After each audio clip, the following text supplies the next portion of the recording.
Camilla has a very strong relationship with her stepson and daughter-in-law, Prince William and Kate, but her reported early nickname for Kate's mother Carole was certainly on the brutal side.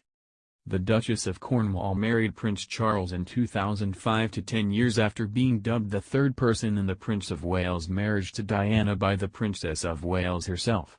Her personal history with Charles will inevitably have made her dealings with William more problematic, but she appears to have maturely slotted into a maternal role with both her stepsons. Kate is said to have looked up to Camilla in her early royal life as she came to terms with what was expected of such a public role. When William and Kate got married in 2010, Michael and Carole Middleton were thrust into a scenario they surely never expected to be in, their daughter marrying into the royal family. With any prospective marriage, the relationship between the mother and father of the bride and the mother and father of the groom will be a tricky one. But it must have been especially so for Mr. and Mrs. Middleton when they first met the heir to the throne with his wife, the Duchess of Cornwall.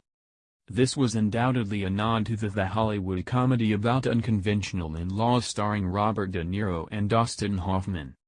Rumors of tension between Camilla and Mrs. Middleton have not been uncommon over the years, either.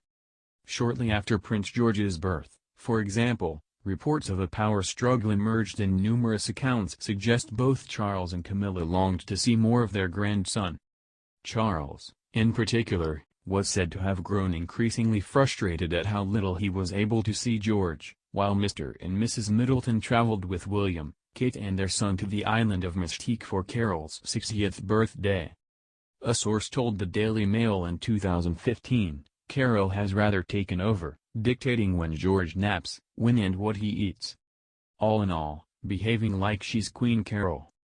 However, the Duchess of Cornwall's son Tom Parker Bowles was quick to rubbish any suggestion that his mother did not get on with any member of the Middleton family. And Kate also reportedly took steps to heal any potential rift. The source continued, Catherine knew her parents weren't happy being seen as the more involved of the two sets of grandparents. Frankly, she felt it embarrassed them. Today, there are no reports of any kind of rift as Mr. and Mrs. Middleton, alongside Charles and Camilla, are the proud grandparents of George, Princess Charlotte, and Prince Louis. Kate and William appear to be taking on an increasingly frontline role within the royal family as the reality of their future importance becomes increasingly apparent. The Duke and Duchess of Cambridge are the future king and queen consort, while the Queen and Prince Philip are in their 90s and Charles and Camilla are in their 70s.